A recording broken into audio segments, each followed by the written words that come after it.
Happy birthday to you dear my love. Hi বন্ধুরা, আমি অর্ঘ। আজ ছিল আমার প্রিয় মানুষটার জন্মদিন, তাই তো বিকাল বিকাল বেরিয়ে পড়েছিলাম। আর ওকে বলেছিলাম আমি তোমাকে এক জায়গায় ঘুরতে নিয়ে যাব, তুমি চলো। আর আমি আগে থেকে ভেবেই রেখেছিলাম ওকে আজকে সারপ্রাইজ দেবো, তাই তো সবার প্রথমে একটা গোলাপ দিয়ে দিই। ও তো অবাক হয়ে গেছিল। তারপরে বলি আজ তোমার জন্মদিন, কেক না কাটলে হয়? তাই আমি কেক নিয়ে এসেছি। ও তো ভাবতেই পারে না আমি কেক নিয়ে আসবো।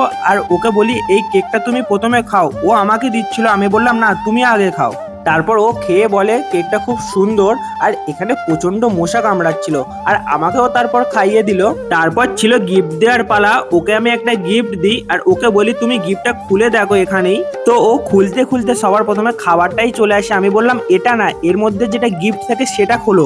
ওর ও তো খুলে দেখি অবাক, বলে এর মধ্যে কানেরটা দেখে ও বলল খুব সুন্দর হয়েছে, আমাকে পরিয়ে দেবে? তাই আমি ওকে পরিয়ে দিলাম কানেরটা। আর কেমন হয়েছে কানেরটা তোমরা কমেন্টে জানাবে। আর চ্যানেলটা সাবস্ক্রাইব করে রাখো, নেক্সট পার্ট আসছে। আর ওকে আমার এখনো গিফট দেওয়া বাকি আছে, তো সেটা নেক্সট পার্টে দেখাবো। চ্যানেলটা সাবস্ক্রাইব করে পাশে থাকো। আজকের মতো টাটা।